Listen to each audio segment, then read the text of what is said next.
வணக்கம் நண்பர்களே! மற்றும் ஒரு திருக்குறள் சொற்பொழிவிலே உங்களை எல்லாம் சந்திப்பதிலே மிக்க மகிழ்ச்சி அடைகிறேன். நாம பொருட்பால்ல இதுவரைக்கும் 41 அதிகாரம் பார்த்துட்டு 42 அதிகாரத்துல 42வது அதிகாரத்துல 3 குறள் நம்ம இதுவரைக்கும் பார்த்துருக்கோம். இப்போ இன்னைக்கு அந்த 42வது அதிகாரம் கேள்வி அப்படிங்கிற அந்த அதிகாரத்துல 4வது குறள், அதாவது 414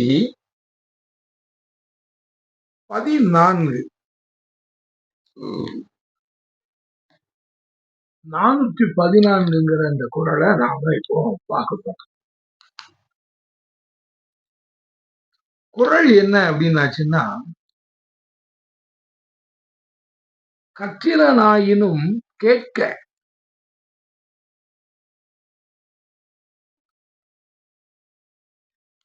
அஃது ஒருவர்க்கு ஒற்கத்தின் ஊற்றாம் துணை.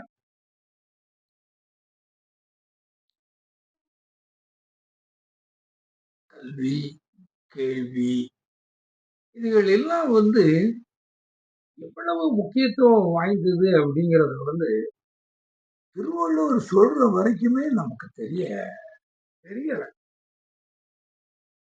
உலகத்துல அவ்வளவு பெரிய அந்த கல்வி கேள்விகளில் சிறந்து விளங்குறது அப்படின்னு சொல்லியாச்சுன்னா அது அவ்வளவு ஒரு ஆத்மா.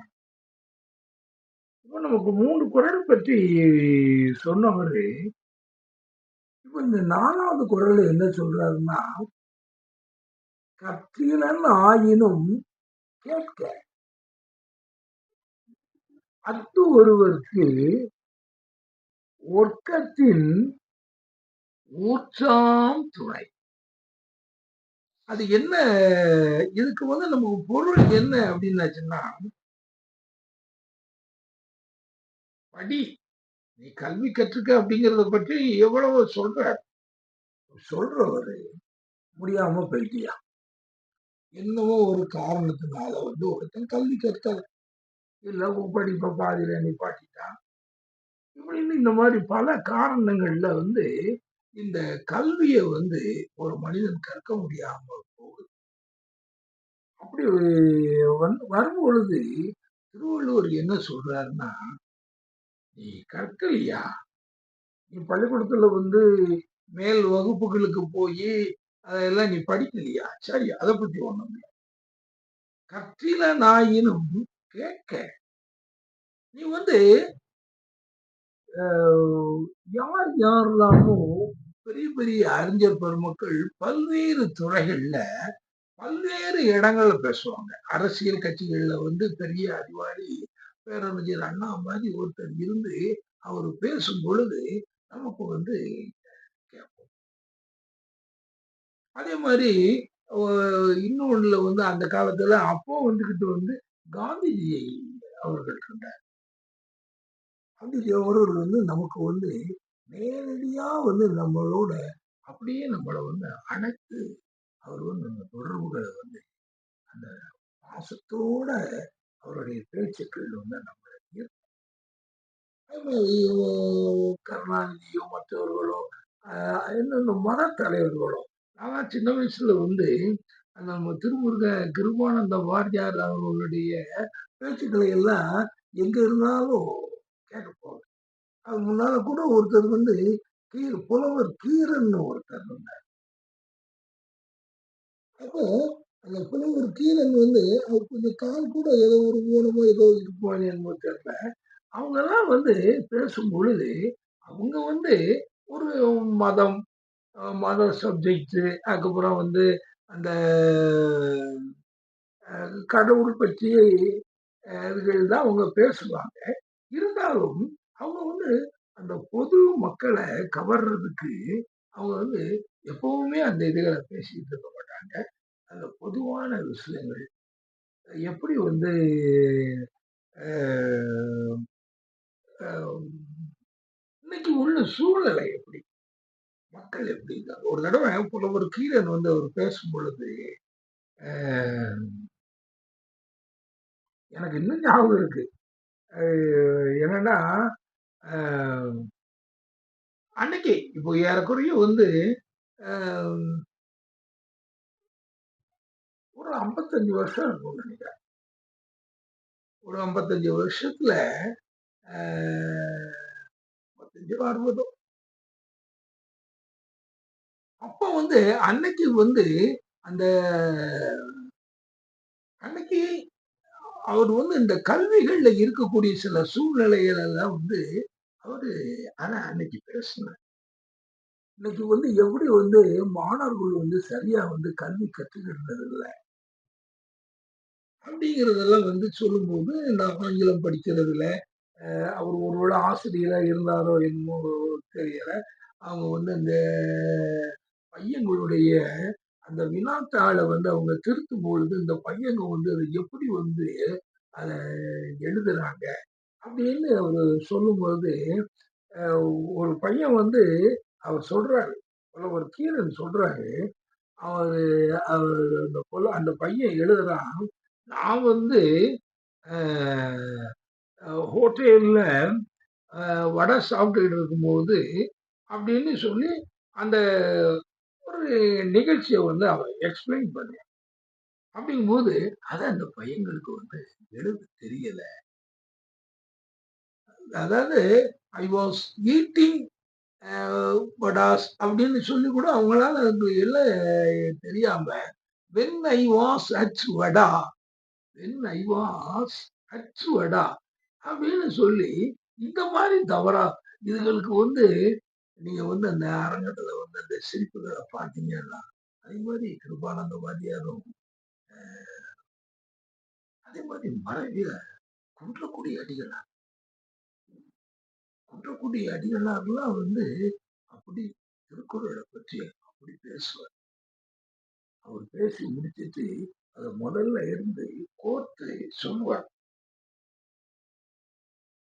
அவர் வந்து ஒரு கம்யூனிஸ்ட் சித்தாந்தத்த மேல ஒரு ஒரு நல்ல அபிப்பிராயம் இருக்கிறனால, அதுகளை எல்லாம் அன்னைக்கு உள்ள கரண்ட்டா உள்ள அரசியல் பேச்ச வந்து அவர் தொட்டு பேசுவார்.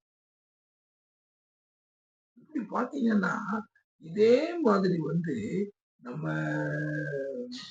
எல்லா துறைகளையும் நமக்கு வந்து கேட்கக்கூடிய வாய்ப்புகள் கேட்பதற்கு அதாவது பைபிள்ல தான் ஏதோ ஒரு வார்த்தை வரும். காது உள்ளவன் கேட்க கடவன் அப்படின்னு சொல்லக்கூடிய இதுகளை எல்லாம் காது உள்ளவன் கேட்க கடவன். அப்போ அப்போ வந்து நாம படிக்கிறதுக்கு முடியாம வெயிட்டிலே வச்சுக்கிடுங்க. எங்கன்னாலும் ஒரு பெரிய அறிஞர்கள், ஒரு நல்லவர்கள், மக்களுக்காக பாடுபடுறவங்க, இவங்கெல்லாம் வந்து அந்த இதுல பேசும்பொழுது, நாம அத போய் கேட்கணும். அப்பதான் நமக்கு நம்முடைய அறிவு வந்து ஒரு விரிவுபட்டு நம்ம தெரிஞ்சுக்கிட முடியும். அதனாலதான் வள்ளுவர் சொல்றார். கற்றிலனாயினும் கேட்க ஒருவருக்கு ஒர்க்கத்தின் ஊன் ஒர்க்கத்தின்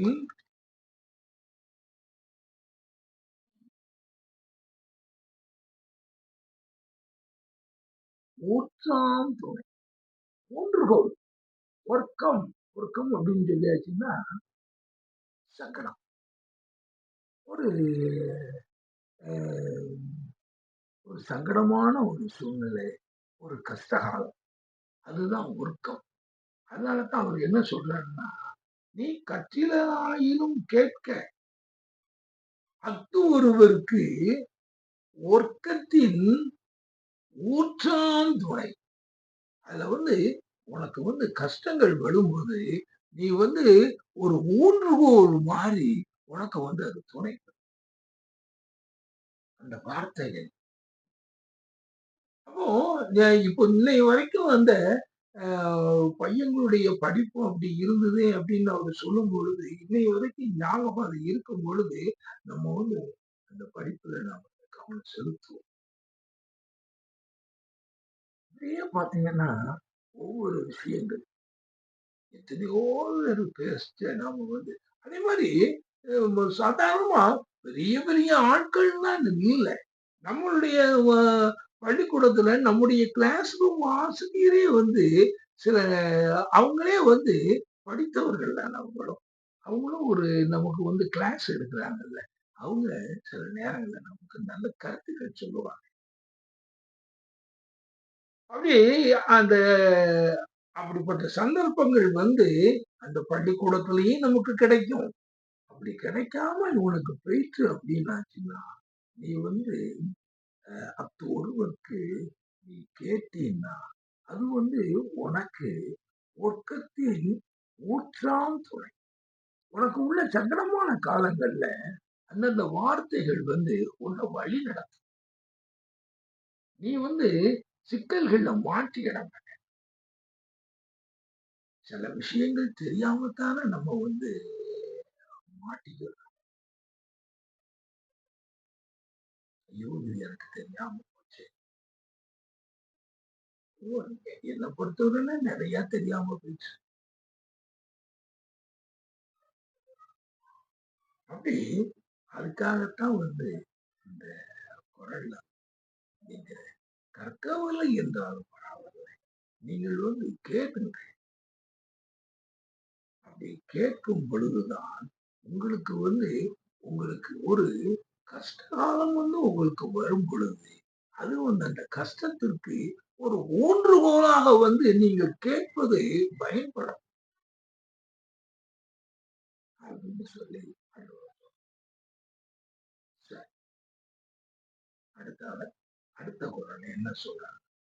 அதுவரை நன்றி.